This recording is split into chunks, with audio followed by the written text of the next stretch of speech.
친구 A와 취미인 계류 낚시를 하러 원류를 향해 캠핑 도구를 짊어지고 야영 낚시 갔을 때의 이야기입니다.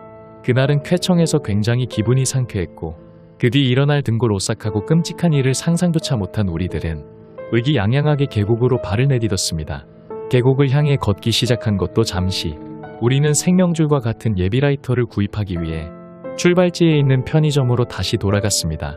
지금에 와서 생각하면 첫 번째 비극이라 할 수 있는 일이 계류 가까이에 있는 특별할 것 없는 편의점에서 일어났던 것입니다. 잠깐 사이에도 진열된 책을 읽고 있는 친구 A를 힐끗 보고 100엔짜리 라이터를 찾고 있는데 계류 낚시 중장비가 눈에 띄었는지 80이나 되었을 노인이 말을 걸어왔습니다. 낚시하러 가는가? 그렇습니다. 라고 대답하니 노인은 물결 같은 실눈을 확하니 크게 뜨고는 소금 챙겨가나? 라고 말하는 것입니다. 뭐래라고 생각하면서도 조리용으로서 예비로 준비해 가는 것도 괜찮겠다 싶어 그 노인이 말한 대로 병타입에 소금을 구입했습니다. 준비물 구입도 끝냈고 드디어 계곡으로 다시 발걸음을 내디디며 하늘을 바라보니 지평선이 끝나는 곳에 괴기한 구름이 지나가는 것을 확인하면서도 우리는 얼른 낚시하고픈 기분을 억누르며 원류를 향해 걷기 시작했습니다. 지금 생각하면 그때 되돌아갔다면 생각하는 것조차도 꺼려지는 너무나도 두려운 참극의 주인공이 되지 않았을 것인데 라고 친구의 위패 앞에서 지금도 그렇게 생각합니다. 금어기가 막 끝난 계곡은 다른 사람의 기적도 없었고 낚시대를 담그면 바로바로라고 말해도 좋을 만큼 낮게 올라오는 씨알 좋은 곤들매기에 기뻐하면서 친구 A와 번갈아가며 채비를 던지는 족족 낚아 올리며 거슬러 올라가니 우리보다 먼저 계곡에 들어왔다고 여겨지는 사람이 낚시를 하고 있었습니다. 말을 나눠보니 그 사람도 혼자서 원류를 찾아서 일박내정으로 원류조행하러 왔다고 했습니다. 그 사람은 S라고 했고 대학에서 암벽 클라이밍 동아리에 가입해서 열심히 활동하는 모양으로 보기에도 근육질이고 굉장히 강한 몸을 지니고 있다는 것을 낚시복 차림 위로도 느낄 수 있을 정도였습니다. 나이를 물으니 우리와 동갑이라는 걸 알았고 의기투합한 나와 A 그리고 알게 된 S 이렇게 세 사람은 오늘부터의 1박 2일을 같이 지내게 되었습니다. 그날은 정말 대박 조항으로 커다란 어통에도 다 넣지 못할 정도의 곤들매기와 고사리와 머위줄기 등 산이 주는 선물을 수확해가며 순조롭게 낚시를 이어가던 우리들은 고기들이 더 이상 거슬러 올라가지 못하는 첫 번째 폭포와 만났습니다. 원래는 여기에서 야영 장비를 펼쳐 1박할 예정이었지만 S라고 하는 암벽 클라이밍 달인과 알게 됐고 A에다 S까지도 있기에 좀 더 상류로 가자고 제안했더니 A의 낯빛이 갑자기 어두워졌습니다. 자세히 들어보니 편의점에서 만난 할아버지가 말하길 이 이상 더 올라가면 위험하다 라고 했다는 것입니다. 하지만 S의 도움을 받으면 암벽을 충분히 올라갈 수 있을 거라 믿고 S가 가져온 로프를 이용해 우리는 좀 더 깊숙한 쪽으로 나아가기로 했습니다.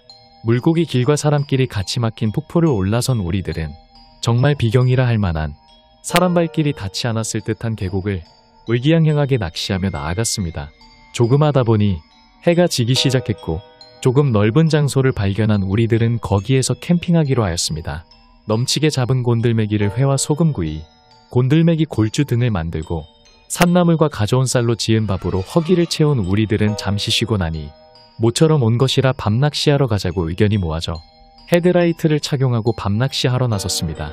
지금 생각하면 얌전히 잤으면 그처럼 비극과 만나지 않았을 것이다라는 후회의 마음이 듭니다. 저기 나무 밑에 누군가 웅크리고 있는 거 아냐? 분명 뭔가가 있습니다. 부스스한 백발머리의 할머니였습니다. 있을 수 없는 일입니다. 이런 산속에 이런 시간에 라고 생각한 것도 잠시 봐서는 안 되는 것을 보고 말았습니다. 우리의 존재를 알아차린 할머니 같은 뭔가가 급히 일어나더니 인간의 움직임이라 생각할 수 없는 움직임으로 스르륵 떡갈나무 위를 올라갔습니다. 큰일이다. 인간이 아니다. 무려 그것은 곰이었습니다. 곰의 공격을 받은 A는 옆구리를 발톱에 핥히면서도 가지고 있던 손도끼로 곰의 눈을 내리쳐 공격했습니다. 예상치 못한 반격을 당한 곰은 도망갔습니다. 철수할 수밖에 없는 상황이 돼버린 우리들은 도구도 내버려 둔 채 A를 부축하여 폭포를 내려오려 했습니다. 하지만 출혈이 심한 A는 폭포를 로프로 내려올 수 있는 상태가 아니었고 S가 혼자서 폭포를 내려가 구조대를 불러오기로 하였습니다. A의 간호를 위해 남기로 한 나는 A를 케어해가며 폭포에서 펼쳐지는 풍경을 바라보고 있으니 S의 헤드라이트가 움직이며 가고 있는 것이 보였습니다. 부상당한 A를 위해서인지 엄청난 속도로 이동하는 헤드라이트 불빛이 계속 보였고 전속력으로 달려주는 S에게 고마운 생각이 들었습니다. 하지만 곧바로 알아차릴 수 있었습니다.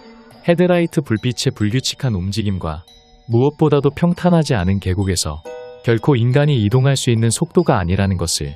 다음날 아침이 되어도 S는 돌아오지 않았고 다른 길에서 왔다고 하는 중년의 조사 일행이 가진 위성 휴대전화로 연락해 구조된 우리는 다음날 조간신문에서 곰의 먹이감이 되어 상당한 거리를 끌려가 갈갈이 찢긴 S의 사망 기사를 눈으로 접하게 되었습니다.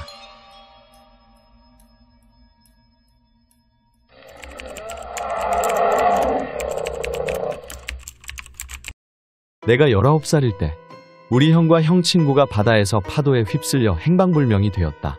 그때 뉴스에 실명으로 보도되어 뉴스를 본 내 친구들도 걱정해주며 몇 명인가 연락을 해왔다. 그 중에 점을 칠 줄 아는 친구가 있어서 나는 지푸라기라도 잡는 심정으로 형이 돌아올지 어쩔지 점 쳐줬으면 좋겠다라고 부탁하자 그녀는 미안, 점 칠 수 없어, 정말 미안 라고 말하고는 전화를 끊어버렸다. 다음날 그녀는 우리 집으로 찾아와서는 나에게 어제 저녁에 무례를 사과하며 말했다. 사실 나는 점 같은 거 전혀 칠 줄 모른다.